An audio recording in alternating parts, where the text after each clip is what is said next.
हातम ताई का कत्ल। हातम ताई अपनी सहावत और दरिया दिली के सबब सारे अरब में मशहूर था, लेकिन यमन का बादशाह खुद को हातम से ज़्यादा सही समझता था। वो बहुत लोगों की परवाह करता और अपनी सहावत में मशहूर बादशाह था। सहावत की कसरत के सबब इस बादशाह को बख्शिश का बादल कहना दुरुस्त होगा। उसमें सारी खूबियाँ थी, मगर एक बुराई से वो खुद को महफूज ना रख सका, और वो चीज़ थी हसद। हसद आदमी को कभी सुकून नहीं लेने देता। चनाचा यमन का बादशाह भी हसद में मुब्तला था। वो हातम ताई से हसद रखता था और सहावत में इसे अपना हरीफ समझता था। ये हसद इतना बड़ा कि वो हातम ताई को अपना दुश्मन समझने लगा, क्योंकि बेपनाह सहावत करने के बावजूद इसे हातम ताई जितनी शोहरत हासिल न थी।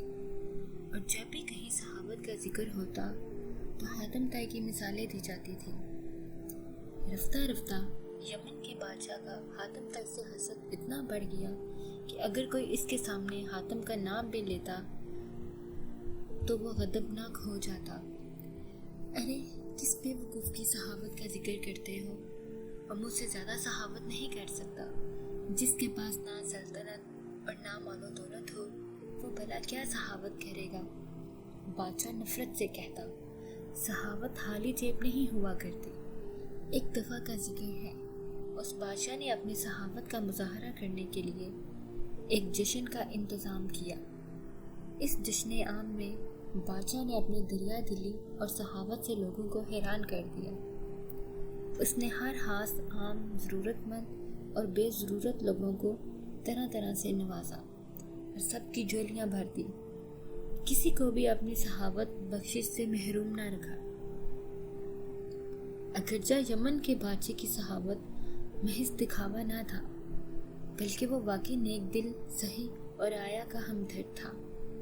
लेकिन लोग जानते थे कि वो हातम ताई से चिढ़ता है, इसलिए किसी ने मजाकन हातम ताई का जिक्र छेड़ दिया।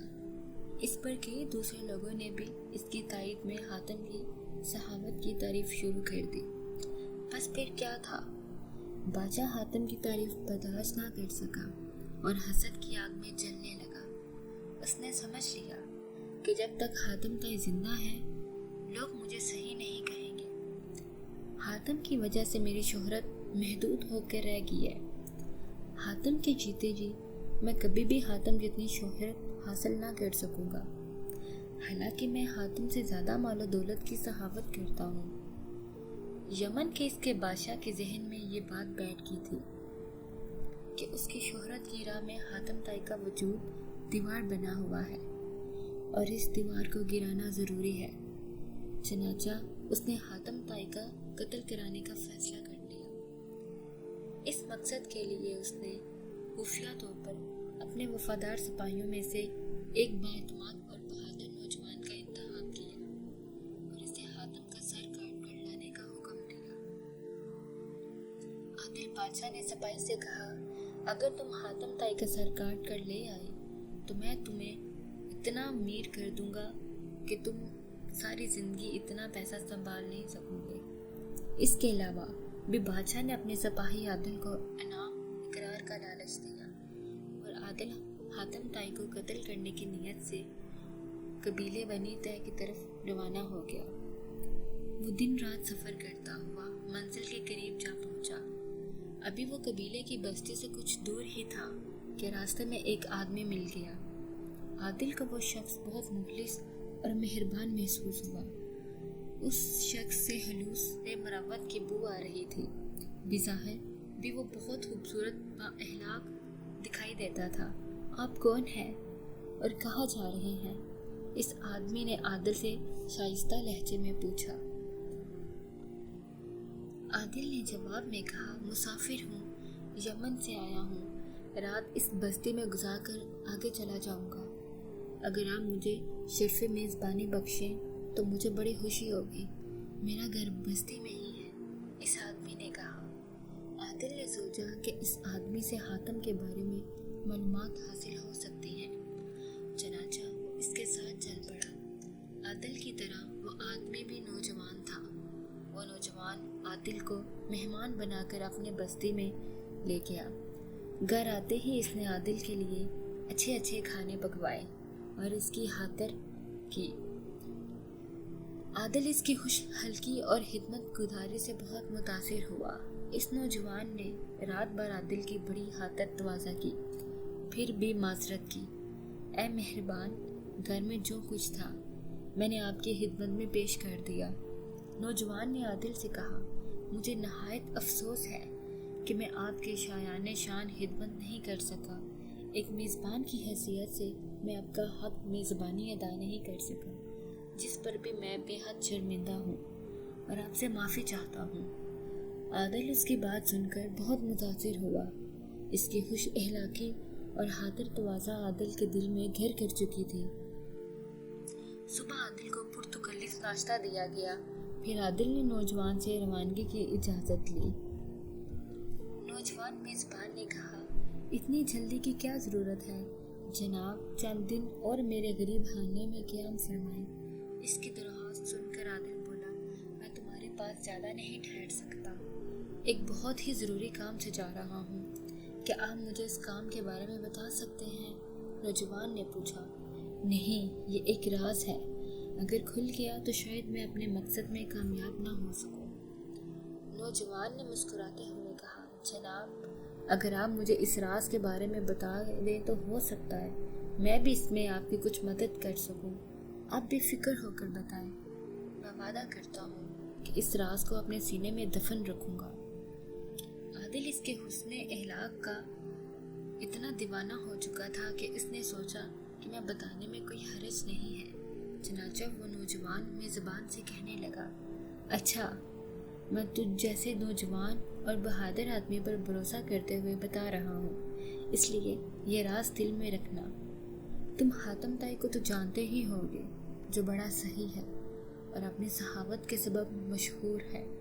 मैं यमन के बादशाह का वफादार हूँ। इसकी वजह मुझे मालूम नहीं, लेकिन इतना जानता हूँ कि यमन का बादशाह इसे अपना हरीफ समझता है और इसने मुझे हातिम का सर काट लाने का हुक्म दिया।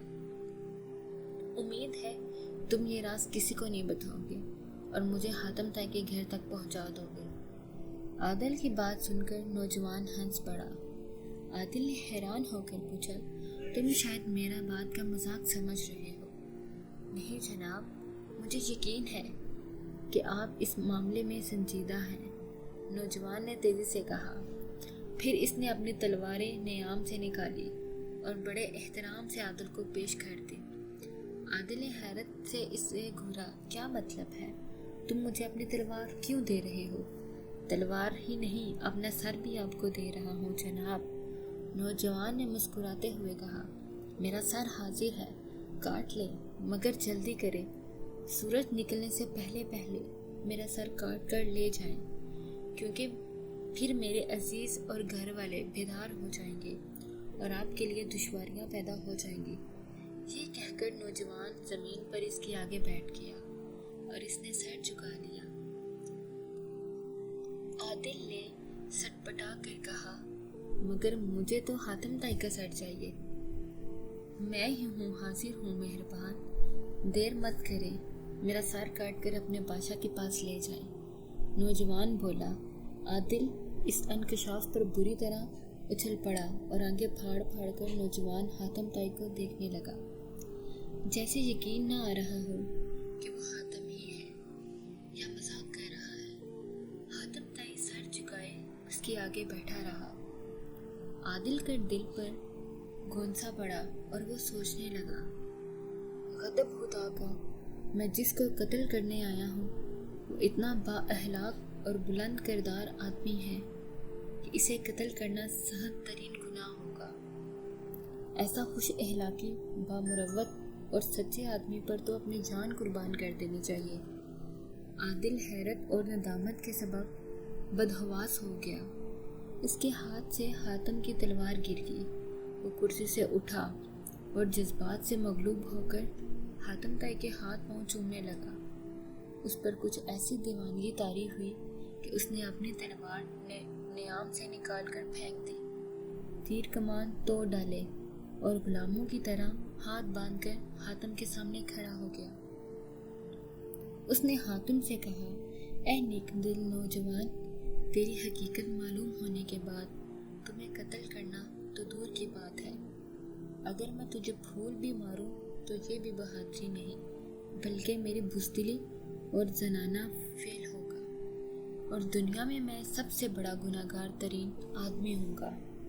پھر اس نے حاتم سے گلے مل کر اس کی پیشانی اور آنکھوں کو چوما اور اس سے رخصت کی اجازت لے کر واپس یمن کو چل دیا۔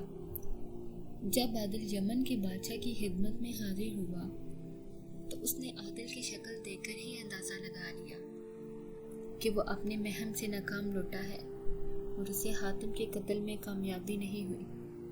عادل سر جھکا کر مجرموں کی طرح بادشاہ کے سامنے کھڑا ہو گیا۔ عادل، تیرے ہاتھ خالی کیوں ہیں؟ تیرے پاس حاتم کا سر کیوں نہیں ہے؟ بدبخت! بادشاہ دھاڑا، معافی چاہتا ہوں عالیجا، میں مجبور تھا، عادل آہستہ سے بولا۔ ارے کم بخت، مجھے سارا ماجرا سنا کر تم پر کیا افتاد پڑی؟ بادشاہ نے غضبناک ہو کر کہا، شاید حاتم تائی تجھ سے زیادہ بہادر نکلا اور تو کمزوری اور بزدلی کے سبب اس کا مقابلہ نہیں کر سکا۔ جو بھی حقیقت ہے بیان کر۔ عادل نے محسوس کیا کہ اسے بادشاہ سے کوئی خطرہ نہیں، وہ تو حسد کی آگ میں جل رہا ہے اور اپنے حریف کا حال جاننے کے لیے بےتاب ہے۔ چنانچہ اس نے پورے شاہی ادب کے ساتھ پہلے تو بادشاہ کی تعریف کی، پھر بے خوف ہو کر کہنے لگا، اے ہوش مند بادشاہ سلامت، میری ناکامی پر چاہے تو مجھے قتل کر دے، لیکن حاتم کی باتیں غور سے سن کے یہ توجہ سے سننے کے لیے لائق ہے۔ حاتم بے حد مشہور، معروف اور باہنر، خوبصورت، خوش اخلاق نوجوان ہے۔ وہ بے حد صحیح اور انتہائی عقلمند انسان، بہادری میں مجھ سے بڑھ کر ہے۔ میں اس کا قتل بننے گیا تھا، مگر اس نے مجھے اتنے احسانات کیے، اتنی مہربانی سے پیش آیا کہ میری نگاہیں جھک گئی اور اس کی مہربانی احسانات کے بوجھ سے میری کمر جھک گئی۔ عالیجا، اس نے گویا احسانات کی تلوار سے مجھے ہی قتل کر ڈالنا ہے، اور میں حاتم کا قاتل نہیں بلکہ حاتم کا مقتول ہوں۔ پھر بھلا میں اسے کیسے قتل کر سکتا ہوں جس نے اپنے اخلاق اور حسن سلوک سے ہی مجھے مار ڈالا تھا؟ عادل نے حاتم تائی کے اخلاق اور بلند کردار کے واقعے تفصیل سے بیان کیے تو بادشاہ بھی حاتم کی تعریف کرنے پر مجبور ہو گیا کہ سخاوت واقعی حاتم کا ہی حق ہے اور لوگ اس کی سخاوت کی صحیح تعریف کرتے ہیں۔